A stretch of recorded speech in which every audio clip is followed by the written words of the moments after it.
Hello friends, എല്ലാവർക്കും UK ലെവലപ്പിലേക്ക് സ്വാഗതം. ഇന്ന് നമ്മൾ NCERT 7th standard geography 3rd ചാപ്റ്ററായ അവർ ചേഞ്ചിങ് എർത്ത് ആണ് നോക്കാൻ പോകുന്നത്. ഫസ്റ്റ് ആൻഡ് സെക്കൻഡ് ചാപ്റ്റർ ഞാൻ നേരത്തെ ചെയ്തിട്ടുണ്ട്. അതിൻ്റെ ലിങ്ക് ഡിസ്ക്രിപ്ഷനിൽ കൊടുക്കാം, അല്ലെങ്കിൽ താഴെ കമൻറ്റ് ബോക്സിൽ കൊടുക്കാം, കാണാത്തവർ കാണണേ. കൂടാതെ നമ്മൾ ഇനി ഇടുന്ന എല്ലാ ചാപ്റ്റേഴ്സിൻ്റെയും വീഡിയോ കറക്റ്റ് സമയത്ത് കിട്ടാൻ വേണ്ടിയിട്ട് നിങ്ങൾ ഈ ചാനൽ സബ്സ്ക്രൈബ് ചെയ്യുക. അതിൻ്റെ തൊട്ടടുത്തൊരു കുഞ്ഞ് ബെല്ലൈക്കൺ കാണും, അതുകൂടി പ്രസ് ചെയ്തേക്കുക. അപ്പോൾ നമുക്ക് വീഡിയോയിലേക്ക് പോവാം. ഈ ചാപ്റ്റർ തുടങ്ങുന്നത് തന്നെ ലിത്തോസ്ഫിയറിനെ കുറിച്ച് പറഞ്ഞുകൊണ്ടാണ്. എന്താണ് ലിത്തോസ്ഫിയർ? ലിത്തോസ്ഫിയർ നമ്മുടെ എർത്ത് ക്രസ്റ്റിലെ, നിങ്ങൾ സെക്കൻഡ് ചാപ്റ്റർ പഠിച്ചില്ലേ ഇൻറ്റീരിയർ ഓഫ് ദ എർത്ത്, അതിനകത്ത് എർത്ത് ക്രസ്റ്റും പിന്നെ അതിൻ്റെ താഴെയുള്ള നമ്മുടെ മാൻറ്റിലിൻ്റെ കുറച്ച് ഭാഗം കൂടെ ചേർന്നതാണ് ലിത്തോസ്ഫിയർ എന്ന് പറയുന്നത്. ഇത് പൊട്ടിയ പ്ലേറ്റ്സ് പോലെയാണ് കാണപ്പെടുക, അല്ലെങ്കിൽ ഒരു ബ്രേക്ക് ചെയ്തിട്ട് പ്ലേറ്റ്സ് പോലെയാണ് കാണപ്പെടുന്നത്. അതായത് ഈ മാച്ചിൽ കറക്റ്റായിട്ട് കൊടുത്തിട്ടുണ്ട്. ഇങ്ങനെ ഓരോ ബ്രേക്ക് ചെയ്ത് അതായത് ഒറ്റ ലെയറായിട്ടല്ല നിൽക്കുന്നത്, ബ്രേക്ക് ചെയ്ത് ചെറിയ ചെറിയ കട്ടകൾ പോലെ അങ്ങനെയാണ് കാണപ്പെടുന്നത്. ഇത് ഏതിൻ്റെ മുകളിലാണെന്നറിയോ? മോൾട്ടൺ മാഗ്മയുടെ മുകളിലാണ്. അതായത് മാഗ്മ എന്താണെന്ന് ഞാൻ സെക്കൻഡ് ചാപ്റ്ററിലെ വീഡിയോയിൽ വളരെ കറക്റ്റായിട്ട് ഇമാജ് സഹിതം പറഞ്ഞിട്ടുണ്ട്. എർത്തിൻ്റെ ഉള്ളിലുള്ള ഒരു മോൾട്ടൺ ആയിട്ടുള്ള തിളച്ചുരുകി മറിയുന്ന ഒരു സംഭവമാണ് മാഗ്മ എന്ന് പറയുന്നത്. അത് പുറത്തു വന്നാലാണ് ലാവയാവുന്നത്. അപ്പോൾ ഇതിൻ്റെ മുകളിലാണ് ഈ ലിത്തോസ്ഫിയറിക് പ്ലേറ്റ്സ് ഉള്ളത്. അതുകൊണ്ട് തന്നെ എന്താണ്, ഈ മാഗ്മയ്ക്ക് സർക്കുലർ മോഷനിലൊരു മൂവ്മെൻ്റ് ഉണ്ട്. അതുകൊണ്ട് തന്നെ ഈ പ്ലേറ്റ്സ് എന്ത് ചെയ്യാണ്, ഇതിൽ ഫ്ലോട്ട് ചെയ്ത് നിൽക്കും പോലെയാണ്. അങ്ങോട്ടും ഇങ്ങോട്ടും പതിയെ മൂവ്മെൻറ്റ്സ് ഉണ്ടാവും. വളരെ സ്ലോലി ചെറിയ രീതിയിലുള്ള മൂവ്മെൻറ്റ്സ് ഈ പ്ലേറ്റ്സിനിടയ്ക്ക് അങ്ങോട്ടും ഇങ്ങോട്ടും ഉണ്ടാവും. ഈ പ്ലേറ്റ്സിൽ ലാൻഡ് മാസ് ഉണ്ട്, അതായത് കോണ്ടിനെൻ്റൽ പ്ലേറ്റ്സും ഉണ്ട്, അതുപോലെ തന്നെ ഓഷ്യാനിക് പ്ലേറ്റ്സും ഉണ്ട്. നിങ്ങൾക്ക് മനസ്സിലാൻ വേണ്ടി ഞാൻ ഒരു എക്സാമ്പിൾ പറയാം. ഒരു പ്ലേറ്റിൻ്റെ പേര് ജസ്റ്റ് ഒന്ന് എക്സാമ്പിൾ മനസ്സിലാക്കാൻ വേണ്ടി പറയാണ്. പെസിഫിക് പ്ലേറ്റ് എന്നാണ്. അതൊരു ഓഷ്യാനിക് പ്ലേറ്റ് ആയിരിക്കും. അതുപോലെ തന്നെ കോണ്ടിനെൻ്റൽ പ്ലേറ്റ് ഉണ്ട്, ആഫ്രിക്കൻ പ്ലേറ്റ് ഉണ്ട്, യൂറേഷ്യൻ പ്ലേറ്റ് ഉണ്ട്, അങ്ങനെ കോണ്ടിനെൻ്റൽ പ്ലേറ്റ്സും ഉണ്ട്. ഓക്കെ, അപ്പം നമ്മുടെ എർത്തിൽ നമ്മൾ നിൽക്കുന്നത് ഒരു ഫ്ലോട്ടിംഗ് ആയിട്ടുള്ള ചെറിയ മൂവ്മെൻറ്റുള്ള ലാൻഡിൻ്റെ മുകളിലാണ്. വളരെ ചെറിയ മൂവ്മെൻറ്റാണ്, വർഷങ്ങൾ എടുത്തിട്ടാണ് അത് ഇച്ചിരിയെങ്കിലും ഇത് ചെറിയ മൂവ്മെൻ്റ് ആണെങ്കിലും അത് എർത്തിൻ്റെ അകത്തും പുറത്തും ചേഞ്ചസ് ഉണ്ടാക്കും. അപ്പോൾ ഇതുവരെ പറഞ്ഞത് വളരെ സിമ്പിളാണ്. ലിത്തോസ്ഫിയർ എന്ന് പറയുന്നത് ഒറ്റ ലെയറായിട്ടല്ല, പല പ്ലേറ്റ്സ് ആയിട്ടാണ് കാണപ്പെടുന്നത്. ഇത് മാഗ്മയുടെ മുകളിലായതുകൊണ്ട് തന്നെ ഇതിന് വളരെ ചെറിയ സ്ലോ ആയിട്ടുള്ള മൂവ്മെൻ്റ് ഉണ്ടാവും. ഇത് വളരെ വർഷങ്ങൾ എടുത്തിട്ടായിരിക്കും ഉണ്ടാവുക. പക്ഷേ ഈ മൂവ്മെൻറ്റിൻ്റെ ഫലമായിട്ട് ഭൂമിയുടെ അകത്തും പുറത്തും പല ചേഞ്ചസും ഉണ്ടാവും. ഓക്കെ, ഈ എർത്ത് മൂവ്മെൻറ്റ്സിനെ അതിന് കാരണമാവുന്ന ഫോഴ്സിൻ്റെ ബേസിസിലാണ് ഡിവൈഡ് ചെയ്തിട്ടുള്ളത്. എർത്തിൻ്റെ ഉള്ളിലുണ്ടാവുന്ന ഫോഴ്സസിനെ എൻഡോജനിക് ഫോഴ്സസ് എന്നും, എർത്തിൻ്റെ ഉള്ളിൽ ഉള്ളതിനെ എപ്പോഴും എൻഡോജനിക് എന്നാണ് കേട്ടോ പറയുക. അതുപോലെ തന്നെ എർത്തിൻ്റെ പുറത്തുണ്ടാകുന്ന ഫോഴ്സസിനെ എക്സോജനിക് എന്നും പറയുന്നു. ഫിഗർ 3.1 നോക്കൂ, അതിൽ ആ കാറ്റഗറൈസ് ചെയ്തിട്ടുണ്ട്. Earth movements divided into 2 endogenic forces and exogenic forces. ഇത് രണ്ടും കാരണം ഉണ്ടാവുന്ന movements. First one endogenic forces. നോക്കൂ, അത് രണ്ടായിട്ട് ഡിവൈഡ് ചെയ്തിട്ടുണ്ട്. ഒന്ന് സഡൻ ഫോഴ്സസ്, പെട്ടെന്ന് ഉണ്ടാവുന്ന ഫോഴ്സസ്. രണ്ടാമത്തേത് ഡയസ്ട്രോഫിക് ഫോഴ്സസ്, അതായത് സ്ലോ മൂവ്മെൻറ്റ്സിലുണ്ടാവുന്നത്. സഡൻ മൂവ്മെൻറ്റ്സിനകത്ത് വരുന്നതാണ് earth cake, volcanic eruption, land slide. അതെല്ലാം ഭൂമിക്കുള്ളിൽ ഉണ്ടാവുന്ന സഡൻ മൂവ്മെൻറ്റ്സിൻ്റെ ഫലമായിട്ടുണ്ടാവുന്നതാണ് ഭൂമിക്കുലുക്കവും അഗ്നിപർവ്വത സ്ഫോടനങ്ങളും ലാൻഡ് സ്ലൈഡ്സും ഒക്കെ. ഇനി ഡയാസ്ട്രോഫിക് ഫോഴ്സസ്, അതാണ് സ്ലോ മൂവ്മെൻറ്റ്സ്. ഈ പ്ലേറ്റ് മൂവ്മെൻറ്റ്സ് ഒക്കെ ഡയസ്ട്രോഫിക്കിനകത്താണ് വരുന്നത്.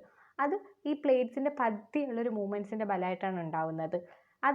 അങ്ങനെ ഉണ്ടാകുന്നതിൻ്റെ അതിൻ്റെ റിസൾട്ടാണ് മൗണ്ടെയ്ൻസ് രൂപപ്പെടുന്നത്. അതുപോലെ തന്നെ ട്രെഞ്ച്, മറിയാന ട്രെഞ്ച് എന്നൊക്കെ കേട്ടിട്ടില്ലേ, നമ്മുടെ എർത്തിലെ ഏറ്റവും ആഴമുള്ള ഭാഗം, ഇതൊക്കെ രൂപപ്പെടുന്നത് ഡയാസ്ട്രോഫിക് ഫോഴ്സസിൻ്റെ ഫലമായിട്ടാണ്.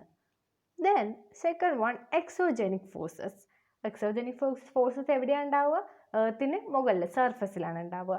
അത് ഏതൊക്കെയാണ്? ഇറോഷണൽ ആൻഡ് ഡെപ്പോസിഷണൽ പ്രോസസ്സും അതിൻ്റെ റിസൾട്ടായിട്ട് വരുന്നതൊക്കെയാണ് എക്സോജനിക് ഫോഴ്സസ് എന്ന് പറയുന്നത്. അതായത് അതിന് കോസ് ആവുന്ന കുറച്ച് ഏജൻസ് ഉണ്ട്. അത് ഏതൊക്കെയാണെന്നാണ് താഴെ പറഞ്ഞിരിക്കുന്നത്. ഈ ഫോഴ്സസ് ചെയ്യുന്നത് reverse, winds, see waves, glaciers, ഇവയൊക്കെയാണ് എക്സോജനിക് ഫോഴ്സസിന് കാരണമാവുന്നത്. അതായത് ഇറോഷണൽ ആൻഡ് ഡെപ്പോസിഷണൽ ആക്ടിവിറ്റീസിന് കാരണമാവുന്നത്. ക്ലിയർ ആയില്ലേ? നമുക്കിനി ഇത് ഈ ഫിഗറിൽ പഠിച്ച ഓരോ കാര്യങ്ങളും എങ്ങനെയാണ് സംഭവിക്കുന്നതെന്ന് ഡീറ്റെയിൽ ആയിട്ട് പഠിക്കാം. ആദ്യം തന്നെ നമ്മൾ പറഞ്ഞു എൻഡോജനിക് ഫോഴ്സസ് 2 തരത്തിലുള്ള മൂവ്മെൻറ്റ്സ് ആണ് ഉണ്ടാക്കുന്നത്.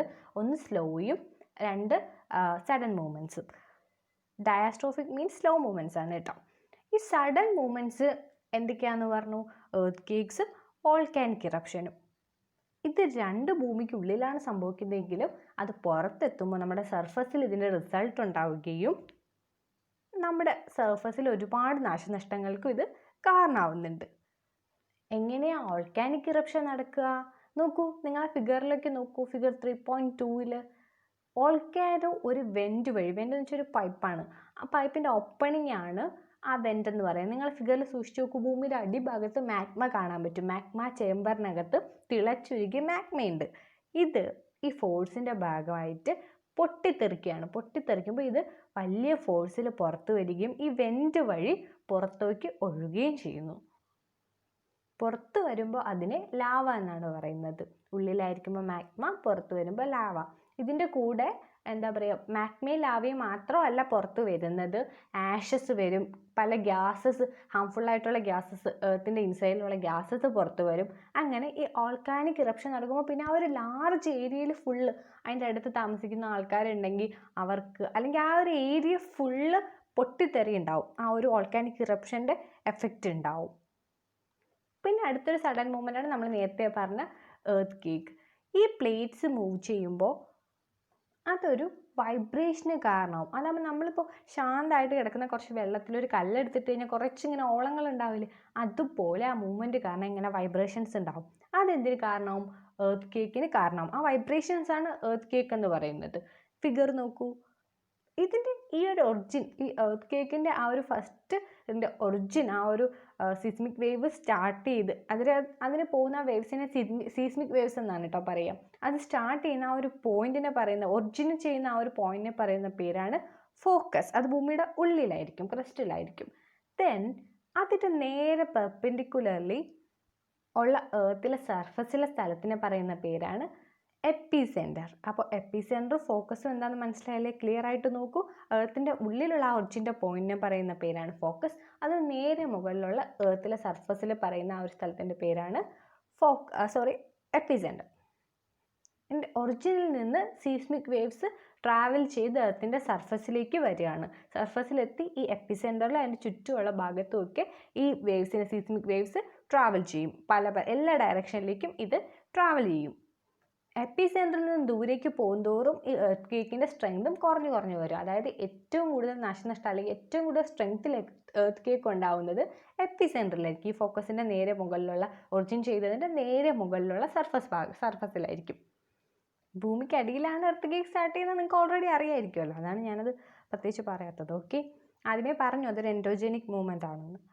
ഓക്കെ, നമുക്ക് ഒരുപാട് നേരത്തെ ഒന്നും ഈ എർത്ത് ക്വേക്ക് പ്രെഡിക്റ്റ് ചെയ്യാൻ പറ്റില്ല. പലപ്പോഴും അതിങ്ങ് എത്തിക്കഴിഞ്ഞിട്ടായിരിക്കും നമ്മൾ അറിയുക. പക്ഷെ നമ്മൾ പ്രിപ്പയർ ചെയ്തിരുന്നു കഴിഞ്ഞാൽ അതിൻ്റെ എഫക്റ്റ് കുറയ്ക്കാൻ പറ്റും. ഇത് നമുക്ക് അറിയാൻ വേണ്ടിയിട്ട് കുറച്ച് പഴയ ട്രഡീഷണൽ മെത്തേഡ്സ് ഉണ്ട്. അതായത് അനിമൽസൊക്കെ കരയും, അതിപ്പോഴും നമുക്ക് മനസ്സിലാവും. എവിടെയെങ്കിലും നമ്മുടെ കേരളത്തിലൊക്കെ എർത്ത് ക്വേക്സ് ഉണ്ടാവുന്നത് കുറവാണ്. വലിയ എർത്ത് ക്വേക്സ് ഒന്നും അങ്ങനെ ഉണ്ടാവാറുണ്ട്, എന്നാലും ഒരുപാട് വലിയ എർത്ത് ക്വേക്സ് ഒന്നും ഉണ്ടാവാറില്ല. എന്നാലും ചെറിയ എർത്ത് ക്വേക്ക് ഉണ്ടാകുമ്പോൾ തന്നെ നമുക്ക് അറിയാൻ പറ്റും അനിമൽസൊക്കെ കരയും. മാത്രമല്ല ഈ സ്നേക്സ് സർഫസിൽ വരും. മൊത്തത്തിൽ അവർക്ക്, ഈ മൃഗങ്ങൾക്ക് നേരത്തെ ഈ എർത്തിൻ്റെ ഉള്ളിൽ നടക്കുന്ന കാര്യങ്ങളൊക്കെ അറിയാൻ പറ്റും എന്നാണ് പറയുന്നത്. നമ്മുടെ ഇന്ത്യയിൽ അഗ്നിപർവ്വതങ്ങൾ ഇല്ലാത്തത് കൊണ്ട് തന്നെ ഉള്ളത് ബാരൻ ഐലൻഡിലാണ്. അത് ആൻഡമാൻ നിക്കോബർ ഐലൻഡ്സിലാണ് ഉള്ളത്. അവിടെ ജനവാസമൊന്നുമില്ല. ഓക്കെ, അപ്പോൾ നമ്മൾ ഏറ്റവും കൂടുതൽ ശ്രദ്ധിക്കേണ്ട ഒരു എൻഡോജനിക് ഫോഴ്സസ് കൊണ്ടുണ്ടാവുന്ന ഒരു ഡിസാസ്റ്ററാണ് എർത്ത് ക്വേക്ക് എന്ന് പറയുന്നത്. അപ്പോൾ നമ്മളതിനെ പ്രിപ്പയർ ചെയ്തിരുന്നാൽ മാത്രമേ അതിൻ്റെ എഫക്റ്റ് കുറയ്ക്കാൻ പറ്റൂ. എങ്ങനെയൊക്കെ പ്രിപ്പയർ ചെയ്യാം? Earth quake preparedness. First one, safe spot.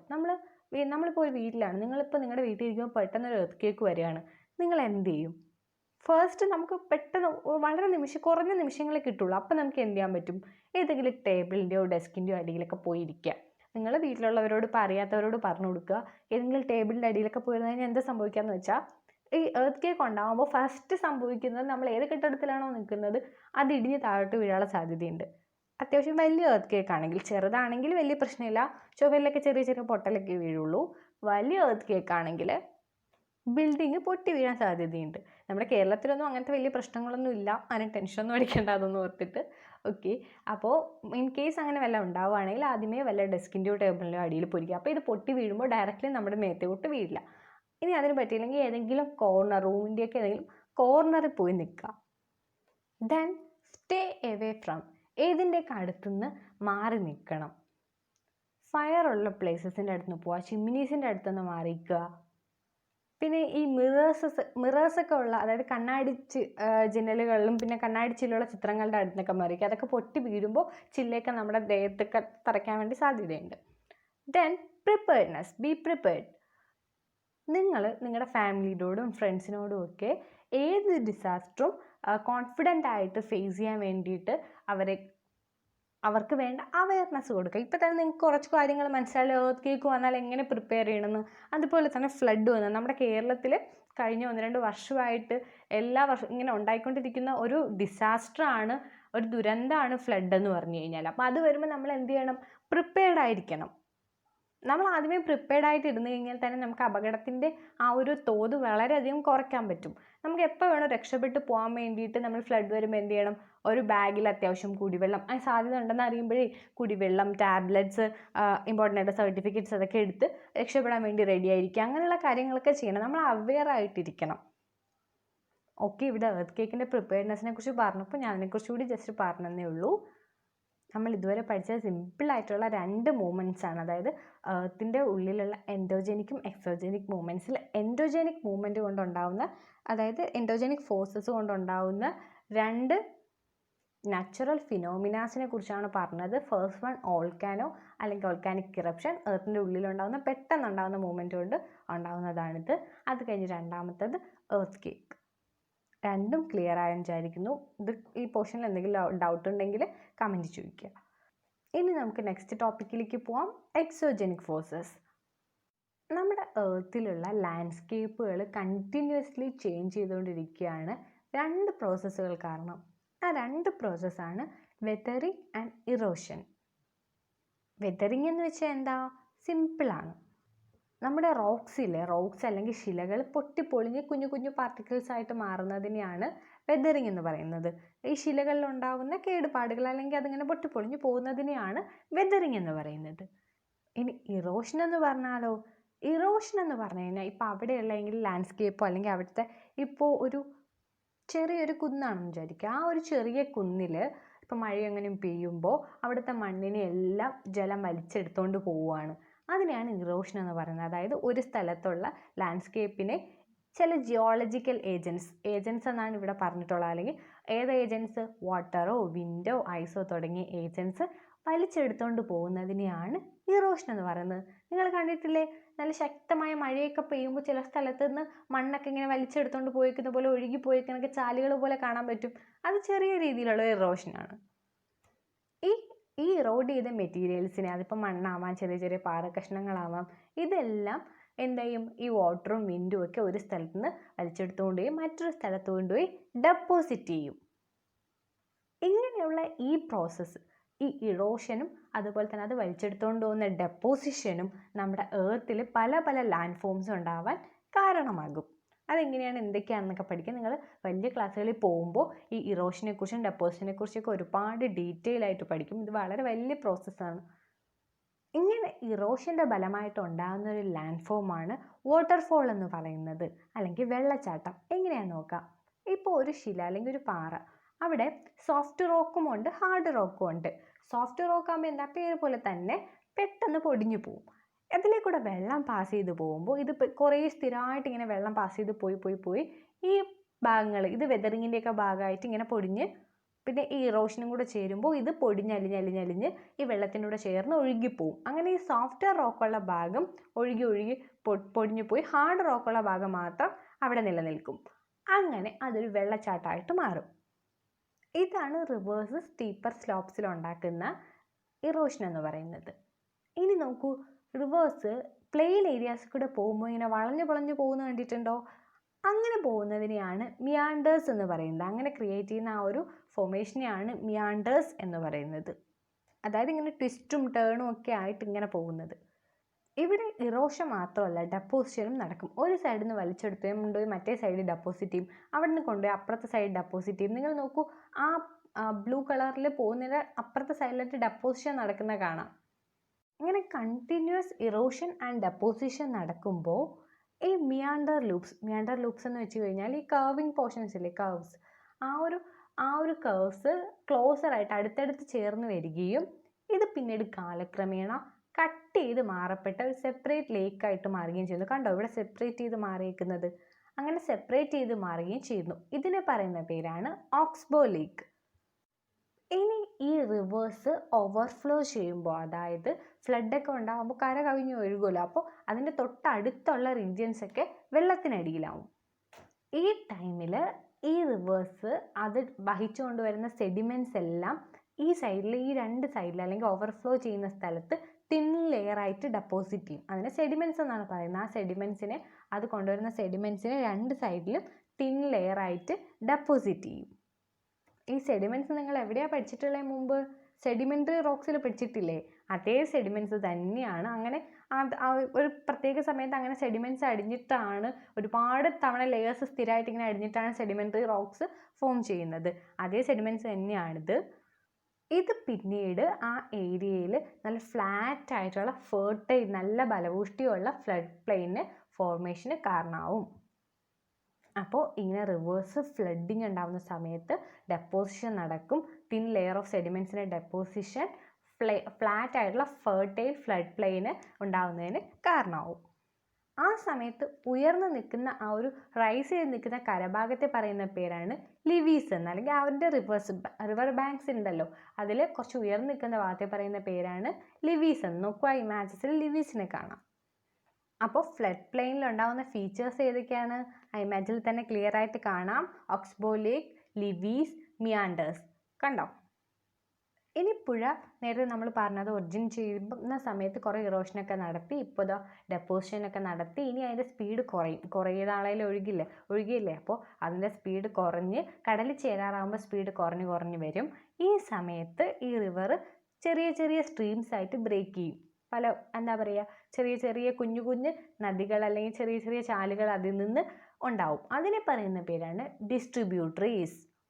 അപ്പോൾ നദിയിൽ നിന്ന് നദി കടലിൽ ചേരാറാകുമ്പോൾ, നദി എവിടെ ചെന്ന് ലാസ്റ്റ് ചേരുക? കടലിൽ. നമ്മുടെ കേരളത്തിലാണെങ്കിൽ എല്ലാ നദികളും അറബിക്കടലിലാണ് ചെന്ന് ചേരുന്നത്. ഒട്ടുമിക്ക നദികളും അറബിക്കടലിലാണ് ചെന്ന് ചേരുന്നത്. അപ്പോൾ ഇത് എൻഡ് ചെയ്യുന്ന ടൈമിൽ ഇതിൻ്റെ അടുത്തുനിന്ന് എൻഡ് ചെയ്യുന്നതിന് തൊട്ട് മുമ്പായിട്ട് ചില കുഞ്ഞു നദികൾ ഫോം ചെയ്യും. അതിനെ പറയുന്ന പേരാണ് ഡിസ്ട്രിബ്യൂട്ടറീസ് എന്ന് ഇമേജ് കൊടുത്തിട്ടുണ്ട്. ഇതിൽ കടലിൽ ചേരാറാകുമ്പോൾ ഇതിൻ്റെ സ്പീഡ് വളരെ കുറവായിരിക്കും. കാരണം ഇതിനകത്ത് അവിടം തൊട്ടേ വഹിച്ചുകൊണ്ട് വന്ന ഡെപ്പോസിറ്റ്സ് എല്ലാം കാണും. ആ ലോഡെല്ലാം ഡെപ്പോസിറ്റ് ചെയ്താണ് ഇത് കടലിലേക്ക് ചെന്ന് ചേരുന്നത്. ഈ ഓരോ ഡിസ്ട്രിബ്യൂട്ടറീസിനും അതിൻ്റേതായ റിവർ മൗത്ത് ഉണ്ട്. എല്ലാത്തിൻ്റെ സ്ഥലത്തും ഡെൽറ്റ ഫോം ചെയ്തേക്കുന്നത് കാണാം. ഡെൽറ്റ എന്ന് വെച്ചാൽ എന്താണ്? ട്രയാങ്കുലർ ഫോമിലുള്ള ഡെപ്പോസിഷനെയാണ് ഡെൽറ്റാസ് എന്ന് പറയുന്നത്. ഈ സെഡിമെൻറ്റ്സിനെ ഇങ്ങനെ ട്രയാങ്കുലർ ഫോമിൽ ഡെപ്പോസിറ്റ് ചെയ്തേക്കുന്നതാണ്. ഇതാണ് റിവറിൻ്റെ യാത്ര എന്ന് പറയുന്നത്. അപ്പോൾ ഒരു റിവർ യാത്ര തുടങ്ങുമ്പോൾ അതെന്താണ്? ഇറോഷനാണ് പ്രധാനമായിട്ടും ചെയ്യുന്നത്. അതായത് വാട്ടർഫോൾസ് ഒക്കെ ഉണ്ടാക്കുന്നത് അങ്ങനെയാണ്. സോഫ്റ്റ് റോക്സിനെയൊക്കെ ഇറോഡ് ചെയ്തുകൊണ്ട് അവിടെ നിന്ന് വലിച്ചെടുത്തുകൊണ്ട് വരും. അപ്പോൾ ഫോം ചെയ്യുന്നതാണ് വാട്ടർഫോൾസ്. അത് കഴിഞ്ഞിട്ട് ഇത് പ്ലെയിൻസിലെത്തുമ്പോൾ പ്രധാനമായിട്ടും മിയാൻഡേഴ്സ് ഉണ്ടാക്കും, ഓക്സ്ബോ ലേക്സ് ഉണ്ടാക്കും, അതുപോലെ തന്നെ ലിവീസ് ഉണ്ടാക്കും. അത് കഴിഞ്ഞ് ലാസ്റ്റ് സീലോട്ട് വന്ന് ചേരാറാവുമ്പോൾ ഡെപ്പോസിഷനാണ് പ്രധാനമായിട്ടും അവിടെ നടക്കുക. ആ സമയത്ത് ഡിസ്ട്രിബ്യൂട്ടറീസ് ഒക്കെ ഫോം ചെയ്യും. അവിടെ എത്താൻ നേരത്ത് ഇത് ഡെൽറ്റാസ് ഉണ്ടാക്കും. വഹിച്ചുകൊണ്ട് വന്ന സെഡിമെൻറ്റ്സ് എല്ലാം ഡെപ്പോസിറ്റ് ചെയ്ത് ഡെൽറ്റാസ് ഉണ്ടാക്കും. ഇതാണ് ഒരു റിവറിൻ്റെ ഇറോഷണൽ ആൻഡ് ഡെപ്പോസിഷണൽ പ്രോസസ്സ് എന്ന് പറയുന്നത്. ക്ലിയർ ആയില്ലേ? Then work of sea waves.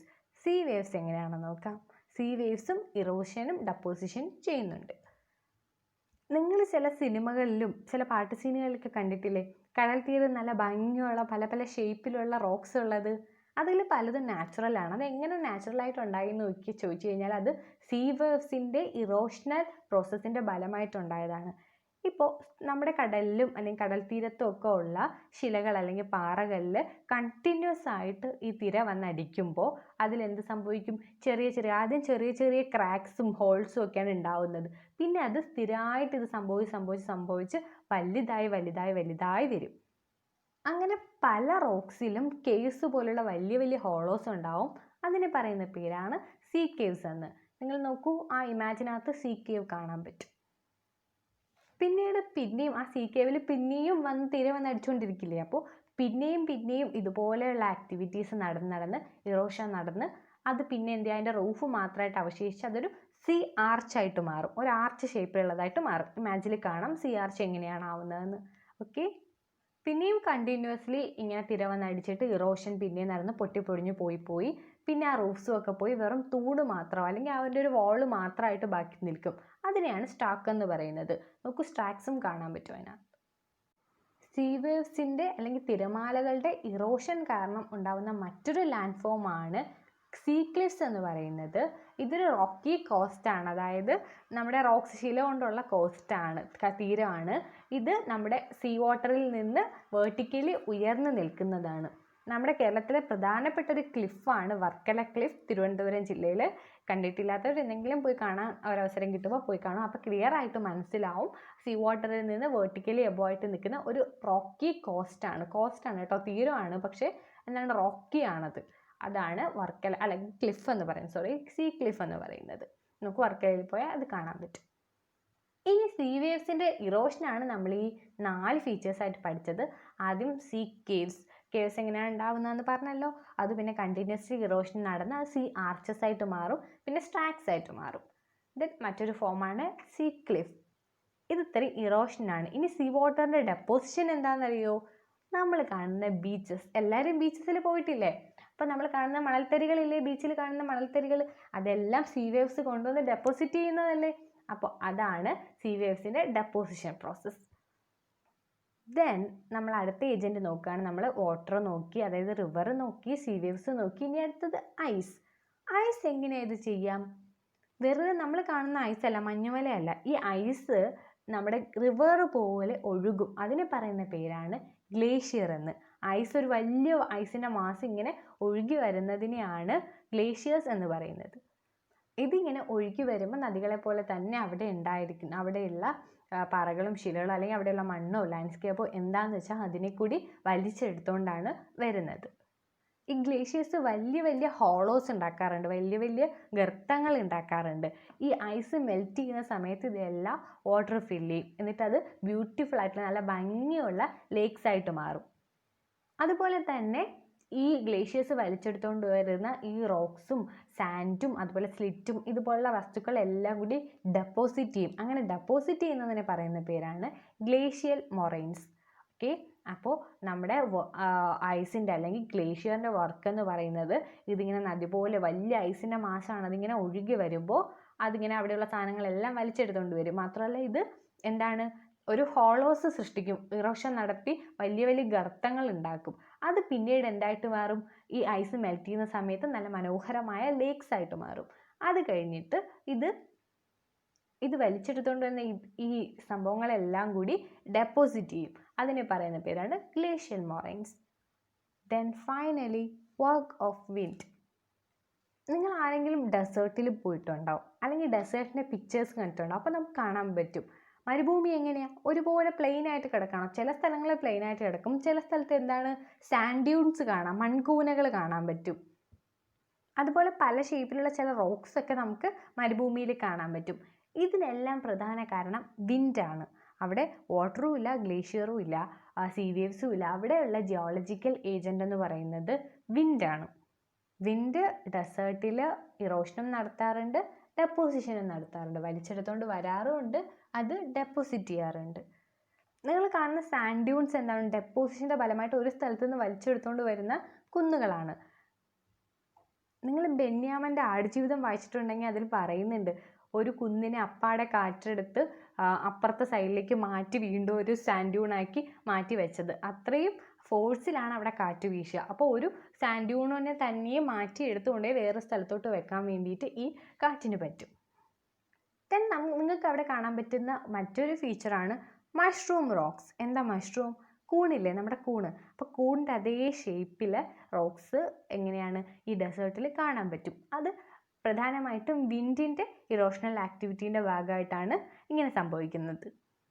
എന്തുകൊണ്ട് റോക്കിൻ്റെ മുകൾ ഭാഗം കാറ്റ് വന്ന് ഇറോഡ് ചെയ്തില്ല? കാറ്റ് പ്രധാനമായിട്ടും റോക്കിൻ്റെ അടിഭാഗത്താണ് അടിക്കുക. സ്ഥിരം വന്ന് അടിച്ചിട്ട് അടിഭാഗം ഫുൾ ഇറോഡ് ചെയ്ത് മാറ്റും. അപ്പോൾ മുകൾ ഭാഗം ഒരു കൂണിൻ്റെ ഷേപ്പിൽ ഇങ്ങനെ, അല്ലെങ്കിൽ ഒരു കുട പോലെ മുകൾ ഭാഗം നിൽക്കുക, അടിഭാഗം ഫുൾ ഇറോഡ് ചെയ്ത് പോവും. അതാണ് മഷ്റൂം റോക്സ് എന്ന് പറയുന്നത്. പിന്നെ നമ്മൾ സാൻഡ് ഡ്യൂൺസ് ഉണ്ടാകുന്നത് എങ്ങനെയാണെന്ന് പറഞ്ഞല്ലോ. നമുക്കറിയാം മരുഭൂമിയിലെ മണലെന്ന് വെച്ചാൽ ഭയങ്കര തിന്നാണ്. അപ്പോൾ ഈസി ആയിട്ട് കാറ്റിന് അതിനെ പൊക്കിക്കൊണ്ട് പോകാൻ പറ്റും. ഒരുപാട് ഉണ്ടെങ്കിലും പൊക്കിക്കൊണ്ട് പോകാൻ പറ്റും. അപ്പോൾ അതിനെ ഇറോഡ് ചെയ്ത് കൊണ്ടുപോയിട്ട് കാറ്റ് നിൽക്കുമ്പോൾ ആ ഭാഗത്ത് എന്താണ്, അത് ഡെപ്പോസിറ്റ് ചെയ്യപ്പെടും. ഇതൊരു മൺകൂന പോലെ ഡെപ്പോസിറ്റ് ചെയ്യുന്നതിനെയാണ്, അല്ലെങ്കിൽ ഒരു ഇങ്ങനെ കൂന പോലെ ഒരു കൊച്ചു ഹില്ല് പോലെ ഡെപ്പോസിറ്റ് ചെയ്യുന്നതിനെയാണ് സാൻഡ് ഡ്യൂൺസ് എന്ന് പറയുന്നത്. അപ്പോൾ ഇത് വലിയ രീതിയിൽ വലുതായിട്ട് ഡെപ്പോസിറ്റ് ചെയ്താലോ, വലിയൊരു ഏരിയയിൽ, ലാർജ് ഏരിയയിൽ ഡെപ്പോസിറ്റ് ചെയ്യുന്നതാണ് ലോസ് എന്ന് പറയുന്നത്. ഇങ്ങനെ ലാർജ് ഡെപ്പോസിറ്റ് ഓഫ് ലോസ് നമുക്ക് ചൈനയിൽ കാണാൻ പറ്റും. അപ്പോൾ നിങ്ങൾ ഈ ചാപ്റ്ററിൽ ഇതുവരെ പഠിച്ചത് വളരെ സിമ്പിളായിട്ടുള്ള കാര്യങ്ങളാണ്. First one, endogenic and exogenic forces. അതായത് എർത്തിലെ പ്ലേറ്റ്, ലിത്തോസ്ഫിയറിക് പ്ലേറ്റിൻ്റെ മൂവ്മെൻറ്റ്സിൻ്റെ ഭാഗമായിട്ടുണ്ടാകുന്ന രണ്ട് ഫോഴ്സസ് ആണ് എൻഡോജനിക് ആൻഡ് എക്സോജനിക് ഫോഴ്സസ്. ഇത് കാരണം എർത്തിൻ്റെ സർഫസിൽ ചേഞ്ചസ് ഉണ്ടാവുന്നു. എൻഡോജനിക് ഫോഴ്സസ് രണ്ട് type, sudden forces and diastrophic forces. Sudden ഫോഴ്സസിനകത്ത് വരുന്നതാണ് earthquake, volcanic eruptions, landslides തുടങ്ങിയവ. എക്സോജനിക് ഫോഴ്സസിനകത്ത് വരുന്നതാണ് നമ്മുടെ ഇറോഷൻ ആൻഡ് ഡെപ്പോസിഷണൽ ആക്ടിവിറ്റീസ്. അത് റിവറും വിൻഡും സീയും ഗ്ലേഷ്യേഴ്സും ചെയ്യുന്നു. അപ്പോൾ നമ്മൾ എർത്ത് ക്വേക്കിനെ കുറിച്ച് പഠിച്ചു. ഭൂമിയുടെ അടിയിലുണ്ടാകുന്ന ഒരു വൈബ്രേഷൻ കാരണം അതിൻ്റെ മൂവ്മെൻറ്റ്സ്, അല്ലെങ്കിൽ ആ ഒരു വൈബ്രേഷൻ ഭൂമിയുടെ പുറത്തെത്തുകയും ഭൂമിയുടെ പുറത്ത് നാശനഷ്ടങ്ങൾ ഉണ്ടാക്കുകയും ചെയ്യുന്നു. എങ്ങനെ പ്രിപ്പയർ ചെയ്യണമെന്ന് നമ്മൾ പഠിച്ചു. അത് ഫോം ചെയ്യുന്ന ഒറിജിനെ പറയുന്ന പേര് ഫോക്കസ് എന്നും അതിൻ്റെ നേരെ മുകളിലുള്ള എർത്തിൻ്റെ ഭാഗത്തെ പറയുന്ന പേര് എപ്പിസെൻറ്റർ എന്നും. ദെൻ ഓൾക്കാനിക് ഇറപ്ഷൻ പഠിച്ചു. ഓൾക്കാനിക് ഇറപ്ഷനിൽ ഭൂമിയുടെ അടിയിലുള്ള മാഗ്മ വെൻറ്റ് വഴി, ഒരു പൈപ്പ് കണക്കുള്ള വെൻറ്റ്, പൈപ്പിൻ്റെ ഓപ്പണിംഗ് ആണ് വെൻറ്റ്, അതുവഴി ആ പൈപ്പാണ് വെൻറ്റ്, അതിൻ്റെ ഓപ്പണിംഗ് വഴി പുറത്ത് വരികയും അത് പിന്നെ ലാവയായിട്ട് അവിടെ ഒഴുകുകയും ചെയ്യുന്നു. ആ ഓപ്പണിങ്ങിനെ പറയുന്ന പേര് ക്രേറ്റർ എന്നാണ് കേട്ടോ, ഞാൻ നേരത്തെ പറയാൻ മറന്നുപോയി. അതും വലിയ നാശനഷ്ടങ്ങൾക്ക് കാരണമാവും. ഇതാണ് എൻഡോജനിക്കിനകത്ത് നിങ്ങൾ പഠിച്ച രണ്ട് മൂവ്മെൻറ്റ്സ്. ദെൻ ഇനി നിങ്ങൾ എക്സോജനിക്കിനകത്ത് വന്നു. അവിടെ നിങ്ങൾ റിവറിൻ്റെ ഒരു ലൈഫ് സർക്കിൾ പഠിച്ചു, അതിലുണ്ടാകുന്ന ലാൻഡ് ഫോംസ് പഠിച്ചു. അത് കഴിഞ്ഞ് സീ വേവ്സ് ഉണ്ടാക്കുന്ന ലാൻഡ് ഫോംസ് പഠിച്ചു. വിൻസിൻ്റെ ലാൻഡ് ഫോംസ് നോക്കി, ഗ്ലേഷ്യേഴ്സിൻ്റെ ലാൻഡ് ഫോംസ് നോക്കി. ഇത്രയാണ് ഈ ചാപ്റ്ററിലുള്ളത്. സിമ്പിളാണ്, ഒന്നും കൂടി വായിച്ചു കഴിഞ്ഞാൽ ക്ലിയർ ആയിട്ട് മനസ്സിലാവും. അപ്പോൾ നിങ്ങൾക്ക് വീഡിയോ ഇഷ്ടമായെങ്കിൽ ലൈക്ക് ചെയ്യുക, ഫ്രണ്ട്സിനൊക്കെ ഒന്ന് ഷെയർ ചെയ്ത് കൊടുക്കുക. തുടർന്ന് ബാക്കി ചാപ്റ്റേഴ്സിൻ്റെയൊക്കെ വീഡിയോ കിട്ടാനായിട്ട് ഈ ചാനലൊന്ന് സബ്സ്ക്രൈബ് ചെയ്തേക്കുക. അതിൻ്റെ തൊട്ടടുത്തൊരു കുഞ്ഞു ബെല്ലൈക്കൺ കാണും, അതുകൂടി പ്രസ് ചെയ്തേക്കുക. താങ്ക്